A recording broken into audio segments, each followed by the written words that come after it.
Hi, I'm Elliot James Callahan, but most people just call me Eli. I'm 29, and I live in Harrisburg, Pennsylvania. It's not a huge city, just a quiet place nestled by the Susquehanna River. Harrisburg isn't as busy as Philly or as industrial as Pittsburgh, but it definitely has its own unique charm. Think old cobblestone streets, red brick buildings worn by time, ancient oak trees lining the roads, and that crisp autumn air that always seems to hang around. I work as an archivist at the local university library, carefully organizing books, documents, and sometimes even handwritten notes from a century ago. My job isn't glamorous, and the pay isn't great, but I genuinely love it. I love how the pages of old books whisper forgotten stories, and how history, especially the Cold War, unfolds before me like a gripping mystery novel. Still, my family sees me as a failure. Eli, you're still living off that pathetic salary. That's a line my cousin Jake often throws at me during family gatherings, usually with a smirk, like I'm some alien. To them, I'm the useless one, the only Callahan who didn't dive headfirst into the world of business, chasing money or fame. My father, Thomas Callahan, is a successful real estate entrepreneur running a company that's expanding across Harrisburg. My uncle Dan, his younger brother, is his right-hand man, always showing up in expensive suits with a perfectly polished smile. They both live in a world of million-dollar deals, shiny cars, and lavish parties. And me, I'm just the 29-year-old guy in a worn-out sweater, driving an old car, preferring books over talk of stocks or real estate. My extended family is large and loud. Our gatherings are held in opulent rooms with sparkling chandeliers and expensive wine glasses. My cousins, Jake, Emily, and Sarah, are always bragging about their European vacations, designer watches, or new apartments downtown. Meanwhile, I'm usually the quiet one in the corner, pouring water, clearing plates, or just listening to them talk without anyone bothering to ask me a single question. Eli, what do you even do in that library all day? Organize books. Ha, the job of the century, Emily once said, and the whole table erupted in laughter. I just smiled, nodded, and kept clearing the table. I've grown used to being pushed to the sidelines, but there's one place where I never feel like an outsider. My grandparents' old wooden house, tucked away in the suburbs near the Allegheny Forest. My grandfather, Walter Edmund Callahan, or Grandpa, Walt, as I call him, is a tall man, though time has stooped his back, turned his hair snow white, and gnarled his hands. He always holds an old book or a cup of black coffee, dressed in a threadbare sweater and a faded cap, living in a house filled with the scent of damp wood and memories. My grandmother, Margaret, or Grandma Maggie, is the kindest woman I've ever known, with a warm smile and eyes that always shine with patience. She often sits beside Grandpa, knitting or brewing tea. Together they're like an old painting, quiet but full of life. My family doesn't pay much attention to my grandparents.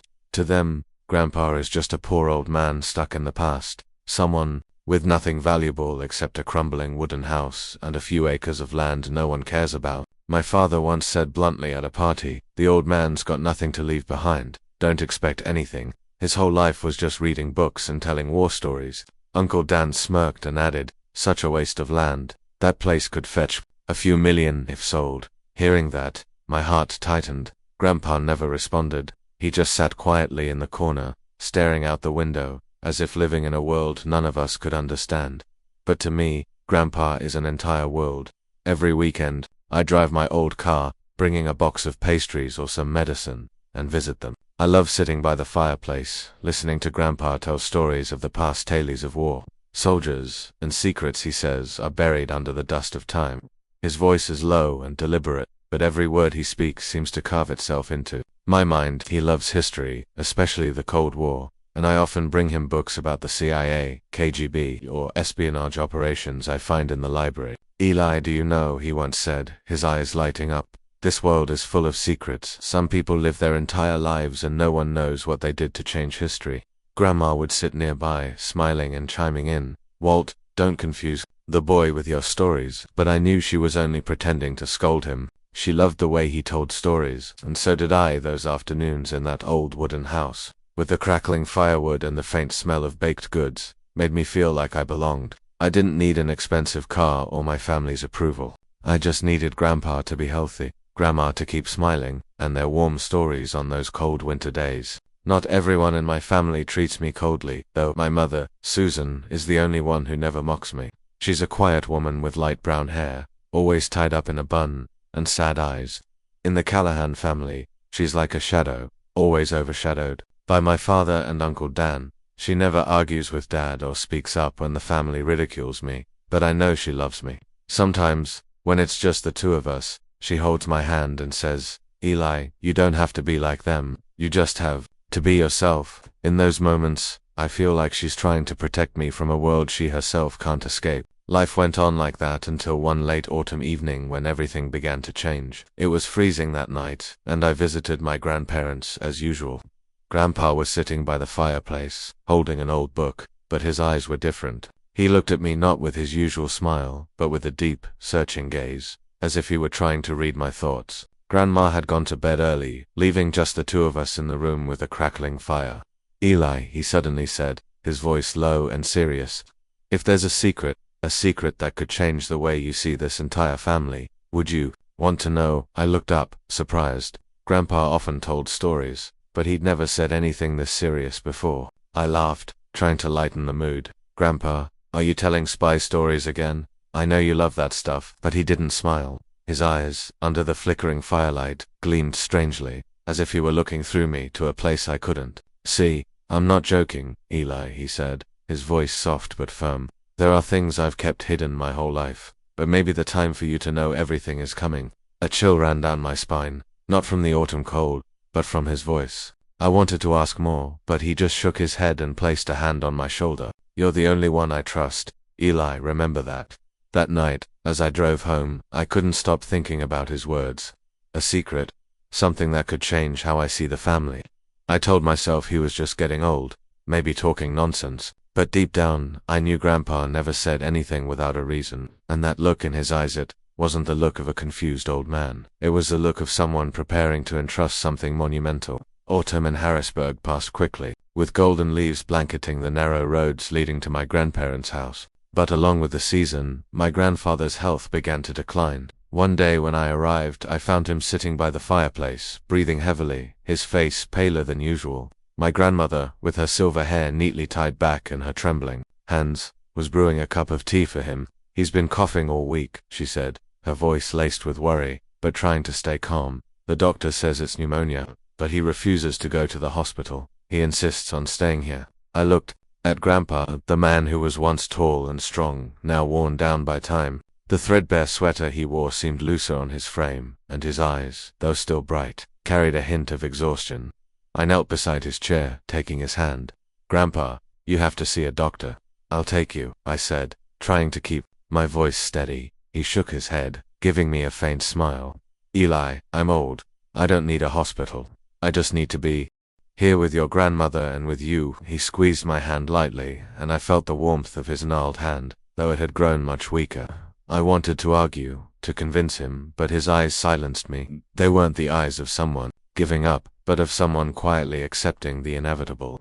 From that day on, I visited my grandparents more often, sometimes taking entire days off work to stay overnight. I brought medicine, cooked soup, and helped Grandma clean the wooden house. On those nights, I would sit by Grandpa listening to his stories, but they were no longer about wars or spies.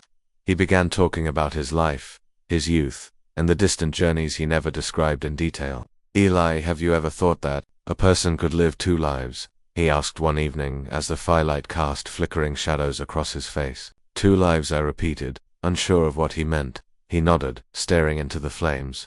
"One life that everyone sees, and another that only the person themselves knows. Some things have to be buried deep, because if they're revealed, they could destroy everything." His words sent a chill through me. I wanted to ask more, but Grandma walked in carrying a tray of freshly baked cookies, and he shifted to talking about her baking.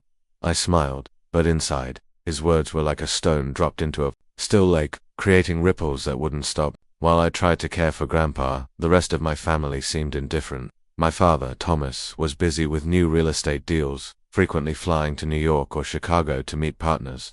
Uncle Dan was constantly in the local papers, boasting about their company's latest purchase of a large plot of land in downtown Harrisburg. My cousins, as usual, were caught up in their lavish parties, exotic trips, and new cars. That Thanksgiving, not one of them visited my grandparents. My father called, offering a few cursory words. "Is your grandpa okay? I'm swamped, but maybe I'll stop by next week." But the next week, he didn't come. Uncle Dan sent an expensive gift basket with imported wine and cheese, but not a single word of concern. My cousins didn't even bother to call. Only my mother and I visited my grandparents for the holiday. Mum brought a roasted turkey, and I brought a box of ginger cookies that Grandma loved. We sat around the old wooden table in their small kitchen, eating and talking. Grandpa coughed more than usual, but he still managed to smile and tell stories about Thanksgivings when Dad and Uncle Dan were kids. Back then, those two boys would fight over the biggest slice of pumpkin pie, he said, his eyes distant. I looked at Mom, who gave a sad smile. I knew she felt the loneliness of my grandparents, too, but she said nothing. My mother was always like that, as if she'd learned to accept her place in the Callahan family. In the months that followed, Grandpa's health grew worse.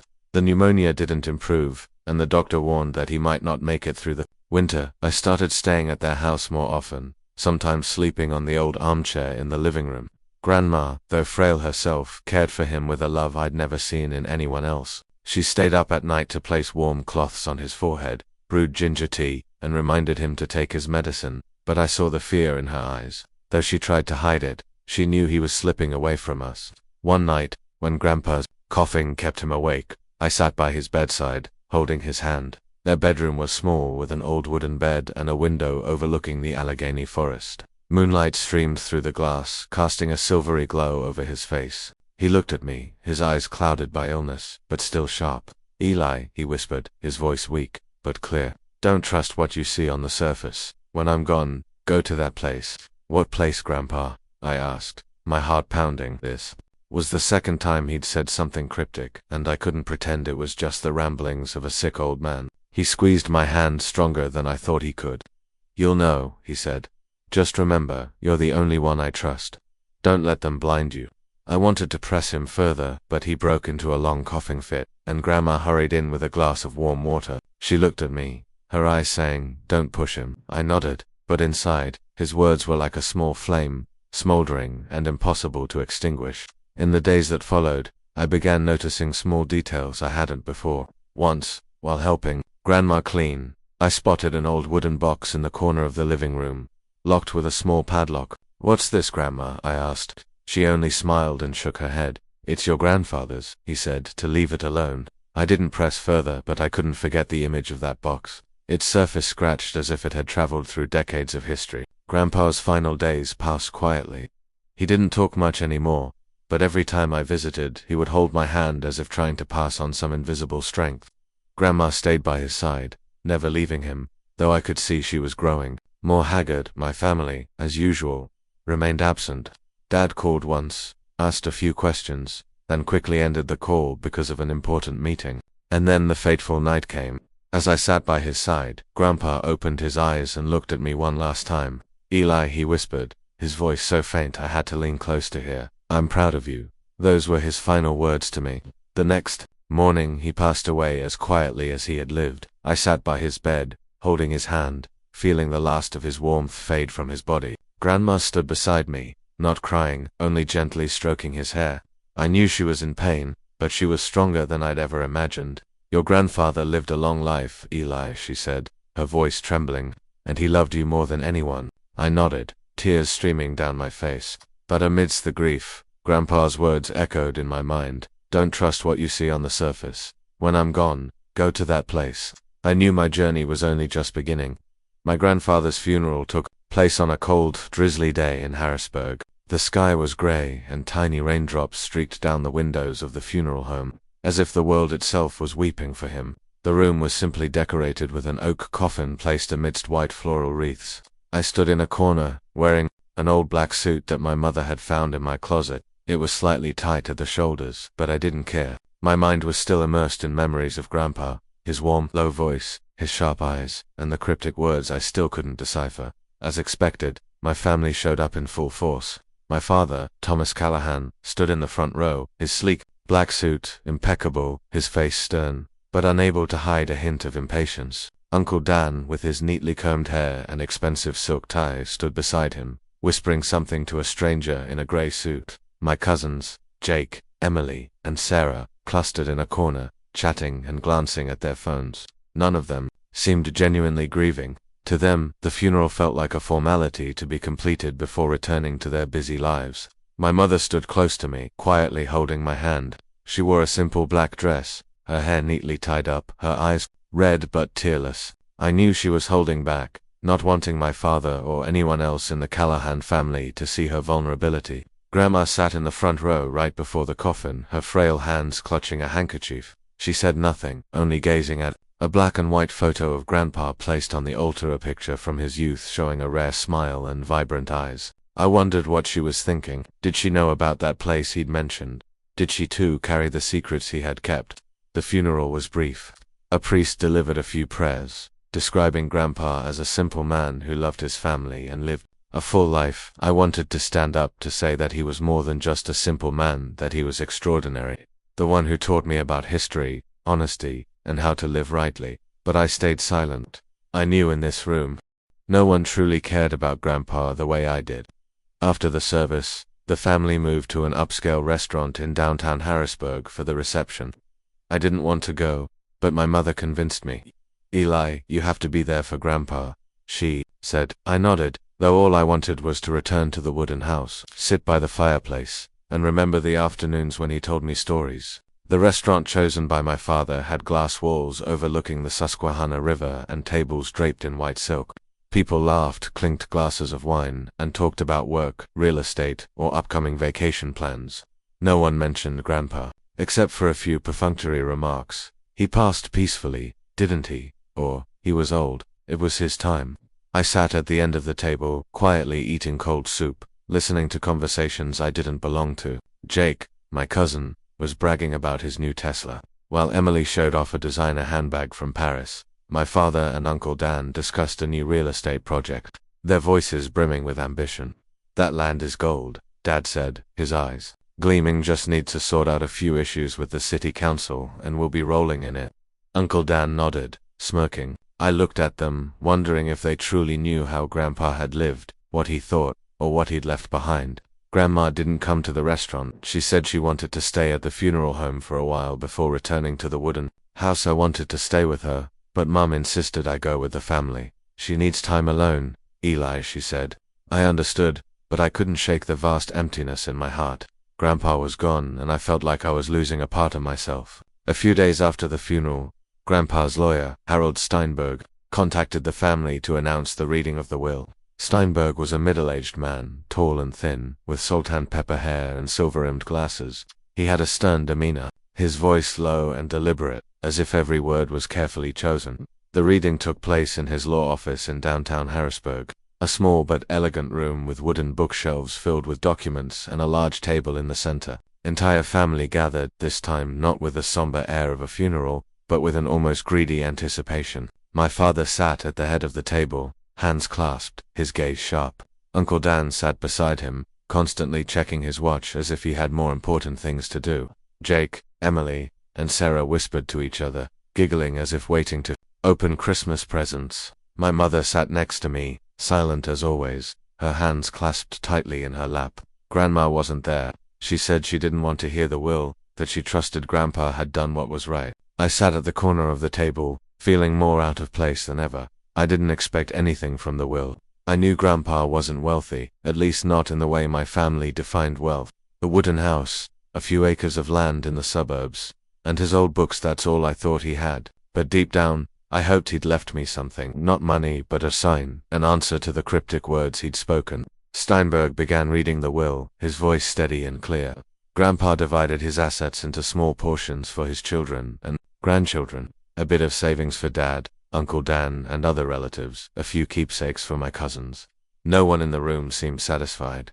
"That's it," Jake muttered loud enough for me to hear. Emily crossed her arms, pouting. My father frowned, and Uncle Don shook his head as if they'd expected some hidden treasure. Then Steinberg looked at me, adjusted his glasses, and continued, "To my grandson, Elliot James Callahan.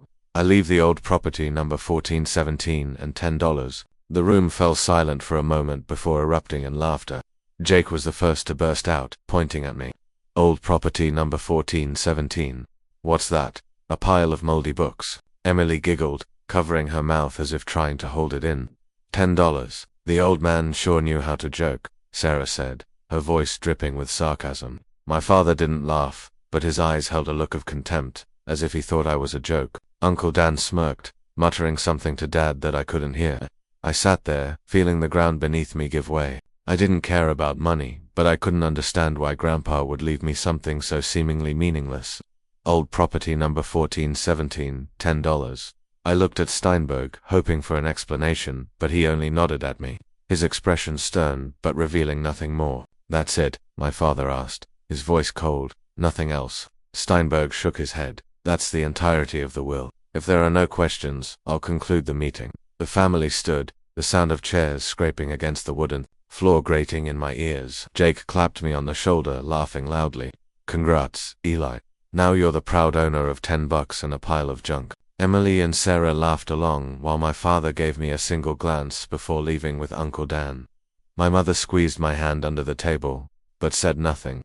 I left the law office feeling empty. The rain still fell outside, soaking my coat. As I stepped onto the street, I wasn't angry at Grandpa. I could never be angry with him, but I was confused, disappointed, and above all, I felt like I'd missed something crucial. His words, "Don't trust what you see on the surface," echoed in my mind like a puzzle without an answer. That evening, I drove to my grandparents' wooden house. Grandma was sitting by the fireplace, knitting, the firelight casting patches of light and shadow on her face. She looked at me, offering a faint smile. "Eli, why are you here so late?" I sat down beside her and recounted the will, reading, my voice heavy. "I don't care about money, Grandma, but why would he leave me something so meaningless? Old property number 1417, $10. I don't understand." She stopped knitting, placing her frail hands on mine. "Eli," she said, her voice soft but firm, "your grandfather never did anything without a reason. If he chose you, there's a purpose." She stood, went to the bedroom, and returned with a small, tarnished brass key. She placed it in my hand. "Your grandfather once said, 'The answers are there. Go to the old house, Eli. You'll find what he wanted you to know.'" I looked at the key, the cold metal sending a chill through my palm. My heart beat faster. "The old house?" I asked. "You mean property number 1417? She nodded, her eyes holding a secret she couldn't voice. "You'll know when you get there," she said, echoing Grandpa's words. "Trust him, Eli, and trust yourself." I left the wooden house that night, the key heavy in my pocket. The rain had stopped, but the cold wind still rustled through the oak trees, whispering something I couldn't yet understand. I knew I couldn't stop. Grandpa had left me a puzzle, and I had to find the solution. The days following the reading of the will left me feeling like a ghost. My job at the Harrisburg University Library, where I once found peace among old books, now only made me restless. I sorted documents, entered data, and answered students' questions. But my mind kept drifting back to the brass key Grandma had given me and the strange $10 bill in my wallet. I had turned that bill over dozens of times, staring at Benjamin Franklin's face, examining every detail. But it was just an old, slightly crumpled piece of currency with nothing remarkable about it, or was there? Grandma's words echoed in my head. "Your grandfather never did anything without a reason. The answers are there, but where was there? And what was old property number 1417? That weekend, I decided to dig deeper. I called Grandma, asking if she knew anything about old property number 1417. She was silent for a moment before speaking softly. "Eli, your grandfather once mentioned a place, an old house in the suburbs near the old road leading to the river. He said it was where he kept important things. Try looking there. Maybe 1417 is connected to that."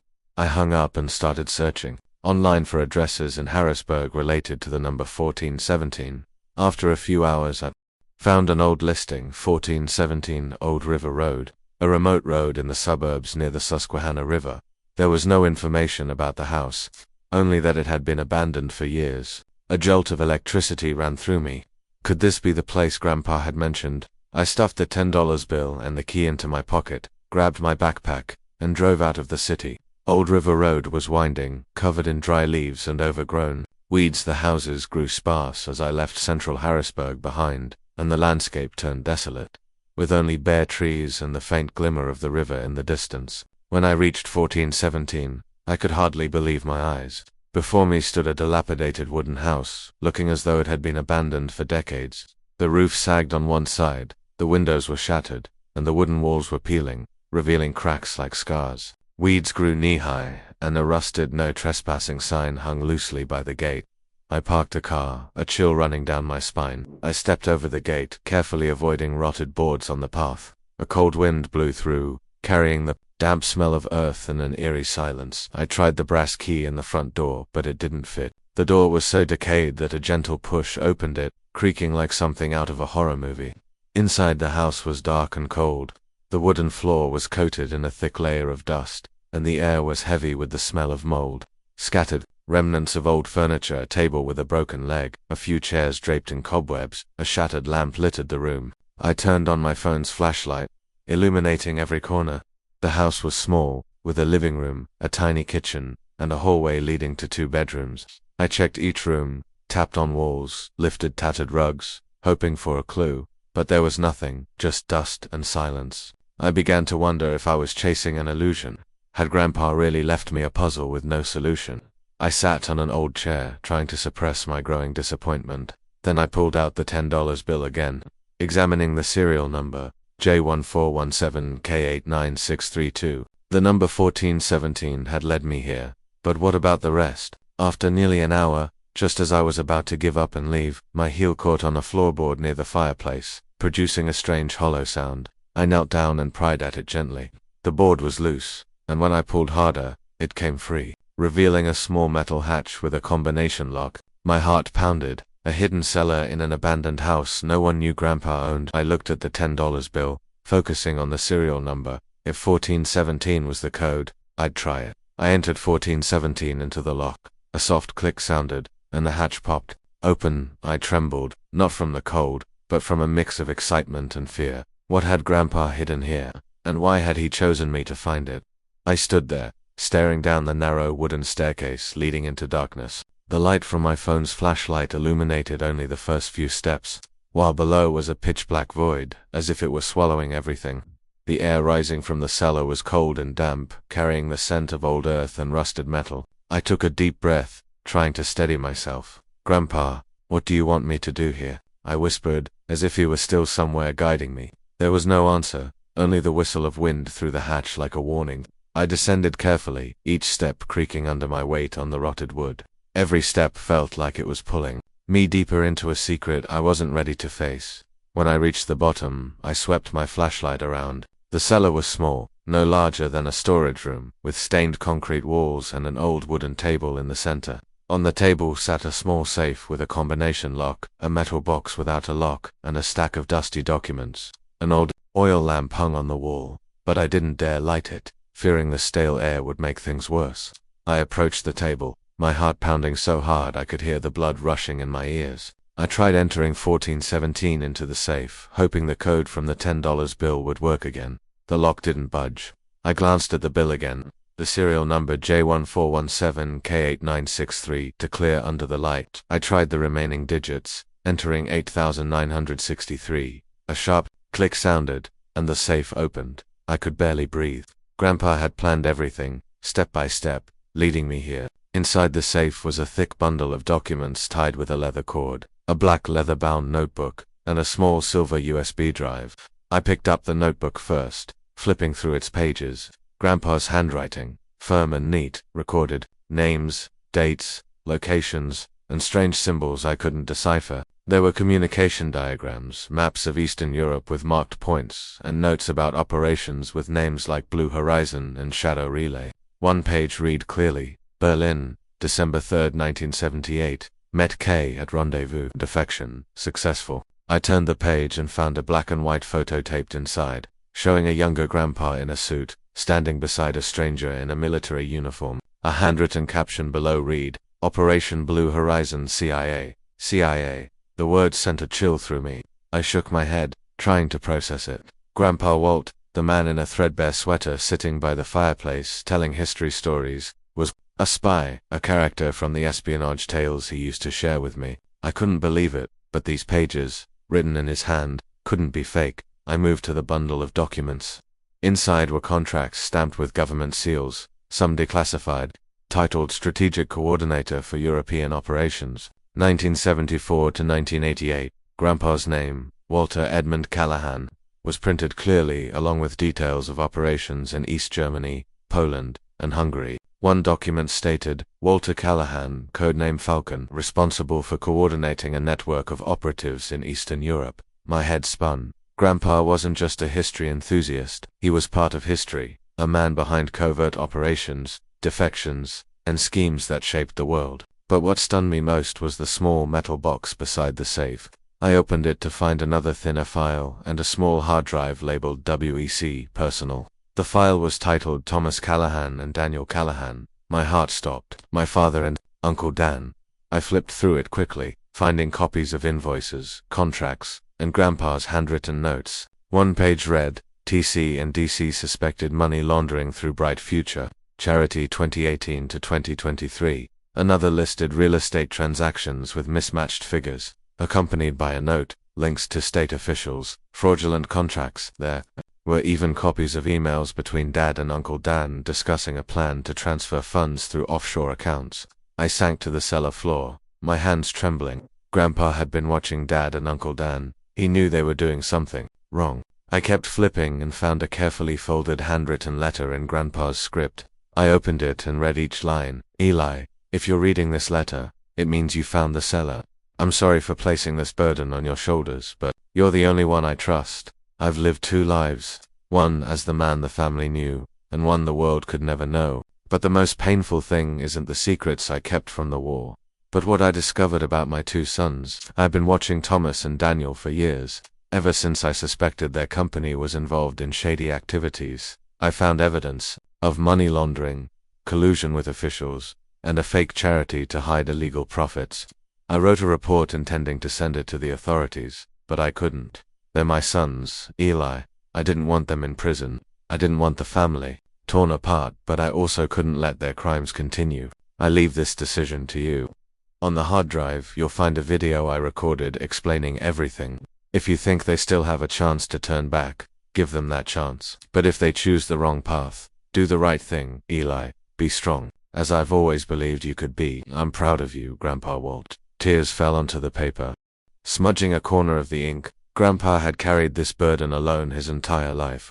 He knew my father and uncle had gone astray, but he couldn't bring himself to destroy them. Instead, he passed it to me, a burden, but also a trust. I wiped my tears and picked up the hard drive. I needed to watch that video, to hear Grandpa's voice explain it all. As I climbed the stairs, I felt like I was no longer the Eli from a few hours ago. This cellar had changed everything. Grandpa wasn't just a simple man, he was a spy, a silent hero, and he knew about my father's and uncle's crimes.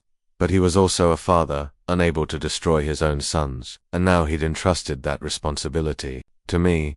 I left the abandoned house at 1417 Old River Road in the dark, my backpack heavy on my shoulders. The letter, notebook, and hard drive from Grandpa were tucked inside, but they felt like stones pressing against my chest. Even so, I needed to verify what I had found. I needed someone who understood history, the Cold War, to help me comprehend who Grandpa truly was. The next morning I drove to the university library where I worked. I knew one person who could help, Dr. Leonard Brooks, a history professor specializing in the Cold War. He was a man in his 60s with disheveled silver hair and round glasses that always slid down his nose. I had met him a few times when he came to the library for research materials, and we had talked about espionage operations, the KGB, the CIA, and the secrets of the 20th century. If anyone could make sense of the documents from the cellar, was Dr. Brooks. I brought the leather-bound notebook and a few photos from the cellar, carefully wrapped in a cloth to avoid damage. I didn't bring all the documents, fearing that if someone discovered them, I'd be in trouble. When I stepped into Dr. Brooks's office, I found him seated among stacks of books and papers, a quill pen in hand like a scholar from a bygone era. He looked up and smiled when he saw me. Eli, what a surprise to see you here. How can I help you? I hesitated, placing the notebook and photos on his desk. Dr. Brooks, these are something I found.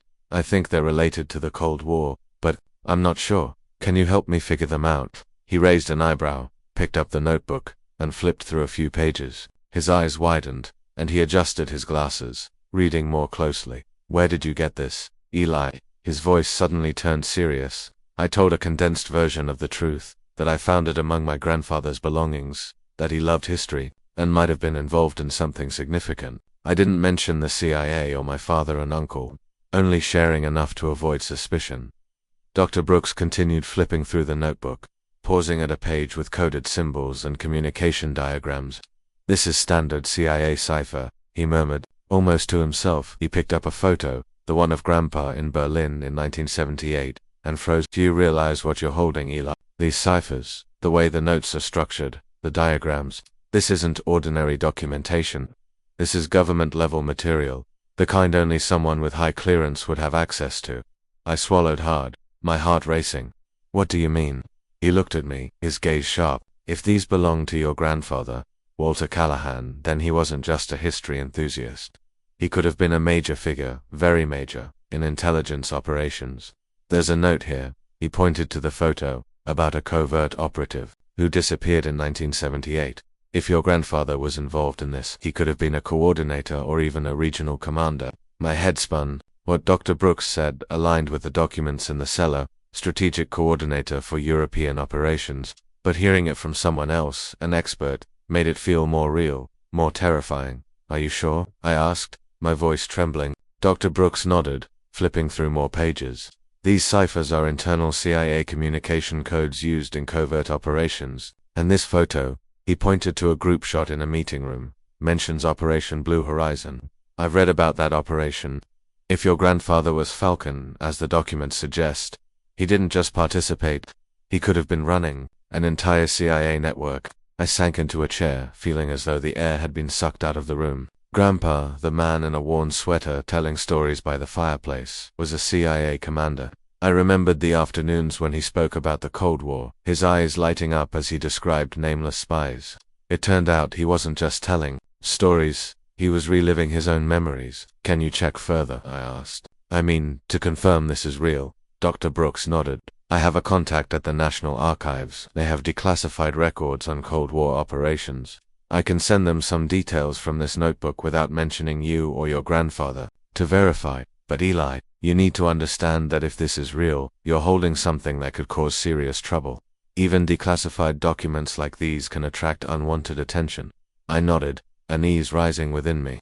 "I understand, but I need to know the truth. Grandpa trusted me, and I have to find out why." Dr. Brooks agreed, promising to contact his friend and get back to me in a few days. He handed me the notebook and photos, urging me to keep them safe. "Don't let anyone know you have these, Eli," he said, his tone grave. "Not everyone will be happy you possess them." On the drive home, I couldn't stop thinking about what Dr. Brooks had said. Grandpa was Falcon, a CIA commander, a silent hero, but he was also a father, heartbroken over his son's crimes. His letter echoed in my mind: if they still have a chance to turn back, give them that chance. But if they choose to continue their crimes, I leave the decision to you. The weight of that responsibility felt heavier than ever. My father and Uncle Dan, the ones who always saw me as useless, were living off dirty money, and I was the only one who knew the truth. I got home, locked the door carefully, and hid the backpack in a concealed corner of my closet. I didn't dare let anyone see these documents. Not my mother, not Grandma, and certainly not Dad or Uncle Dan. But I knew I couldn't stop. Grandpa had chosen me, and I had to do the right thing, even if it meant confronting my own family. The days after meeting Dr. Brooks were filled with constant tension. Every noise outside my door, every ping of a text message on my phone made me jump, as if someone were watching me. The documents from the cellar, the notebook, the letter, the hard drive felt like ticking time bombs, waiting for me to decide what to do with them. Dr. Brooks had promised to verify the information about Grandpa's past, but he had also warned me, these things could cause big trouble, Eli. Be careful. I knew he was right, but I couldn't just sit still and pretend nothing had happened. Grandpa's letter kept echoing in my mind. My father, Thomas Callahan, was a stern patriarchal man who always saw me as a failure.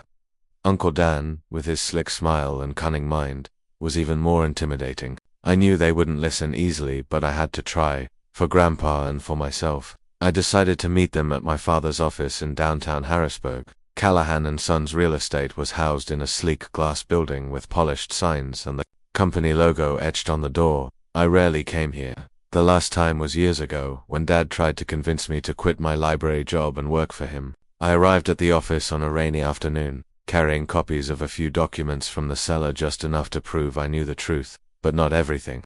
I didn't want them to know about the hard drive or Grandpa's video, not yet. When I entered the meeting room, I saw Dad seated at the head of the table reviewing a stack of papers. Uncle Dan stood by the window, phone pressed to his ear, his voice smooth as he persuaded someone. Both looked up as I walked in, and I immediately felt the cold weight of Dad's stare. "Eli, what are you doing here?" Dad asked, his tone barely concealing irritation. "Don't you know to call first?" I took a deep breath, trying to stay calm. "I need to talk to you and Uncle Dan about the company, and about Grandpa." Uncle Dan hung up his phone, smirking. "Grandpa, why are you bringing up the old man now? He left you $10, didn't he?" He laughed loudly, as if it were a joke. I didn't return his smile. I placed the documents on the table, opening to the first page a copy of an invoice from the Bright Future charity with mismatched figures, accompanied by Grandpa's handwritten note. "Suspected money laundering 2020. I found some things among Grandpa's belongings," I said, my voice steady but firm. "These show that your company is doing something wrong. Money laundering, fraudulent contracts with state officials, a fake charity." The room fell silent. Dad stared at the document, his face darkening. Uncle Dan stepped forward, grabbed the paper, skimmed it, and tossed it back onto the table. "What the hell are you talking about, Eli?" he growled, his voice thick with anger. "You think you can waltz in here with some nonsense papers and accuse us?" "I'm not accusing," I said, trying to keep my voice from shaking. "I just want you and Dad to stop, to make things right before it goes too far. Grandpa knew everything. He'd been watching you for years. He didn't go public because he didn't want you both in prison, but he left these to me, and he told me to do the right thing." Dad stood, his hand slamming onto the table, his eyes burning into me. "You dare talk about the right thing," he shouted. "You, a library clerk living off a pitiful salary, dare stand here and lecture me on how to run my business. Your grandfather was a stubborn old fool, and so are you. These are fake, Eli. You think you can tear down this family with a few pieces of paper?" "They're not fake," I replied, my voice rising more than I intended. "I have proof, Dad, invoices, emails, transactions, and more. I just want you and Uncle Dan to stop, to dissolve the fake charity, to return what doesn't belong to you. I don't want to take this public." Uncle Dan sneered, stepping closer to me. "You're threatening us, Eli. Who do you think you are? Some kid with a few papers and a hero complex. I'll sue you for defamation. I'll make sure you lose everything. Your job, your reputation, everything." I felt the blood rush to my head, but I stood my ground. "I'm not trying to be a hero," I said. "I'm just doing what Grandpa believed I could. He gave me a chance to talk to you first. But if you and Dad don't listen, I won't stop." Dad stepped toward me, pointing a finger in my face. "You dare," he roared. "Do you know what this would do? It would destroy this family, destroy the company Dan and I built from nothing. Stop this nonsense." I looked straight into his eyes, feeling for the first time in my life that I wasn't small before him. "If you and Uncle Dan won't change, I'll have no choice but to expose the truth to the public," I said. Uncle Dan laughed loudly, but the sound didn't hide the tension in his eyes. "You're crazy, Eli, completely crazy. You think you can take us on? We have money, connections, power. You're just a nobody." I didn't respond. I gathered the documents, stuffed them back into my backpack, and left the office. As I stepped outside, the rain soaked my coat. I heard Dad shouting something from inside, but I didn't turn back. I had given them a chance, just as Grandpa wanted, but deep down, I knew they wouldn't stop, and I also knew that my next step would change everything. I drove home through the rain, my mind flooded with the scornful words and shouts of my father and Uncle Dan. I had hoped they would listen, admit their mistakes, and stop. But I was wrong.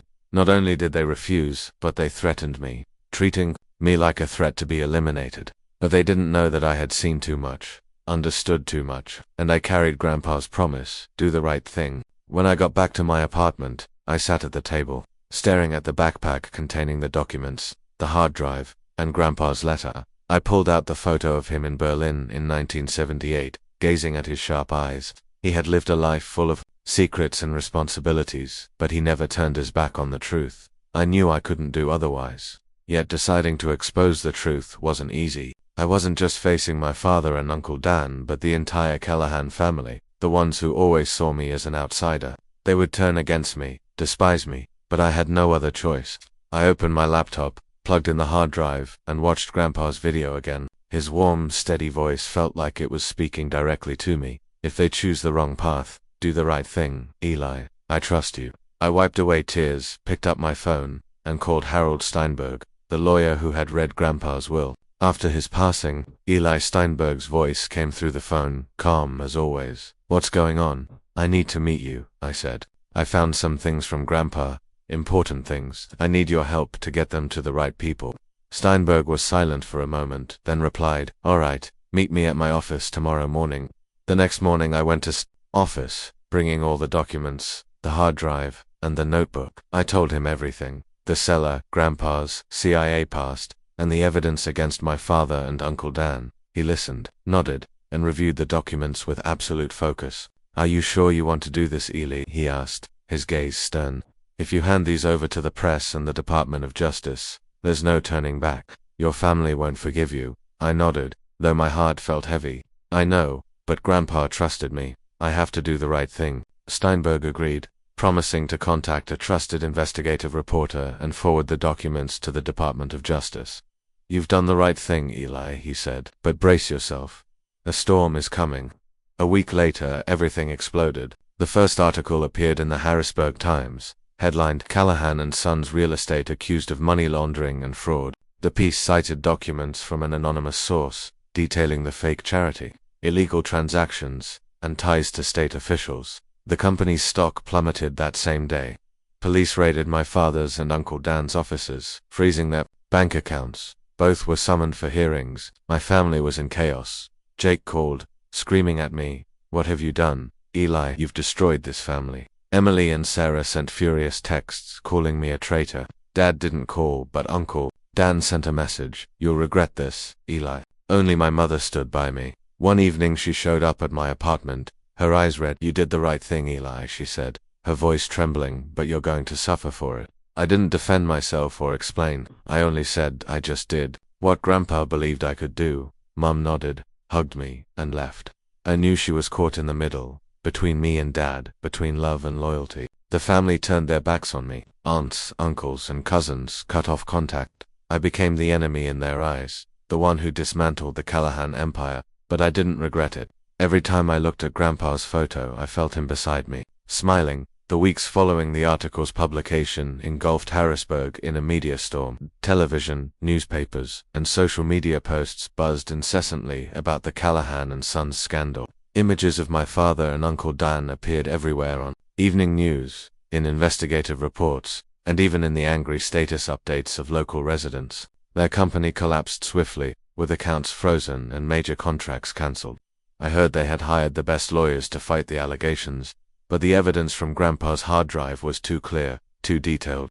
They couldn't deny it. I didn't follow the news much. Every headline, every article felt like a knife, reminding me that I was the one who set this in motion. Not because I wanted to destroy my family, but because I wanted to do what Grandpa believed I could. Yet, that didn't ease the pain in my heart. I was lonelier than ever. My mother was the only one who still spoke to me, but she rarely visited, as if afraid of being caught. Between me and Dad, Grandma, though she still loved me, seemed too exhausted to face what was happening. "You did the right thing, Eli," she said over the phone, her voice frail, "but let me have some peace for a while." I understood. She had lost Grandpa, and now her family was unraveling. I didn't blame her. One morning, as I sat in my apartment staring at the 1978 Berlin photo of Grandpa, my phone rang. It was Harold Steinberg, Grandpa's lawyer. "Eli, you need to come to my office now," he said, his voice serious but tinged with excitement. "There's a part of the will I haven't disclosed. It concerns you." I was stunned. Another part of the will. I thought everything had been revealed at the previous reading, the $10 and old property number 1417, which turned out to be the abandoned house. But Steinberg's tone made me feel this was no small matter. I drove to his office, a mix of curiosity and anxiety swirling within me. When I walked in, Steinberg was seated behind his desk, a thick stack of documents in front of him. He smiled, a rare sight for someone as stern as he was. "Eli," he began, "your grandfather, Walter Callahan, was an extraordinary man, and he left you something far greater than what your family knows." I sat down, my heart racing. "What do you mean?" "I found the cellar, the documents, everything." Steinberg slid the stack of documents toward me. "This is your grandfather's hidden estate. During his time with the CIA, he amassed a significant fortune, not from illegal activities, but from savvy investments, overseas properties, and shares in a Silicon Valley tech company. The estimated total value, Hundreds of millions of dollars. I was speechless, unable to process it. Hundreds of millions of dollars. Grandpa, the man in a threadbare sweater living in an old wooden house, was that wealthy. I shook my head, trying to make sense of it. But why didn't he tell anyone? Why did he live like that? Steinberg gave a sad smile. Your grandfather didn't care about money, Ely. He chose to live simply because that's who he was. But he wanted this fortune to be used for good. And he left it all to you with one condition. What condition? I asked, my voice trembling. Steinberg opened a page in the documents and read aloud. The entire estate is to be transferred to Elliot James Callahan on the condition that he uses a portion to establish an educational fund for underprivileged children, a dream Walter Callahan never had the chance to fulfill. The remainder is for Elliot to use freely, but in accordance with the conscience and values his grandfather believed in. Tears welled up in my eyes. Grandpa hadn't just left money, he'd left a mission, a true legacy, not just for me, but for people he'd never met. I remembered the afternoons when he spoke about the importance of education, how he wanted every child to have a chance to learn. It wasn't just talk, it was his lifelong plan. I wiped my tears and looked at Steinberg. I understand, sir, said, my voice choked. I'll do what Grandpa wanted. Steinberg nodded, placing a hand on my shoulder. You're a good man, Eli, your grandfather knew that, and I believe you'll use this fortune wisely. I left the office, my mind reeling with numbers and new responsibilities. But more than that, I felt a deeper connection to Grandpa. He wasn't just a spy, a silent hero. He was a man with a vision, someone who wanted to leave the world better. Then he found it, and he had trusted me to carry on that dream. In the months that followed, I began fulfilling Grandpa's wishes. I established the Walter Callahan Education Fund for underprivileged children in Harrisburg and surrounding areas. I hired a team of experts to manage the fund, ensuring every dollar went toward building schools, providing scholarships, and supporting kids who otherwise wouldn't have a chance. But I wanted to do more. I wanted the world to know about Grandpa, not just as Walter Callahan, the simple man in the wooden house, but as Falcon, the silent hero of the Cold War. I used part of the estate to purchase a small building in downtown Harrisburg, transforming it into an exhibit called The Secret History of a Great Citizen. I displayed declassified documents from the cellar, photos of Grandpa in Berlin, and a replica of his notebook. I didn't reveal sensitive details, but it was enough to show people how extraordinary his life had been. The exhibit was free to the public, and every day I saw students, scholars, and locals visit, reading about Grandpa and marveling at his story. A year later, I took Grandma for a walk in the park near the exhibit. She had aged noticeably, but her eyes lit up when she saw Grandpa's name on the large sign. Your grandfather would be proud of you, Eli, she said, squeezing my hand. I smiled, feeling as though Grandpa was with us, watching from somewhere. My family never forgave me. Jake, Emily, Sarah, and other relatives never reached out again. Dad and Uncle Dan faced hearings, and though they hadn't been convicted yet, Callahan and Sons had completely collapsed. Mum stayed in touch, but she rarely spoke about Dad. I knew she was hurting, but she respected my choice. Standing in front of the exhibit one autumn afternoon, I reflected on my journey. I had lost my family, but I had found a greater purpose. Grandpa taught me that the truth, however painful, is worth fighting for. His legacy wasn't just money or secrets, it was trust, integrity, and hope for a better world. I left this message not just for those visiting the exhibit, but for myself. Live true to your conscience, even if the world turns its back on you. The truth may be buried, but it will always find a way to rise. That was the greatest lesson Grandpa left me, and I will live by it every day.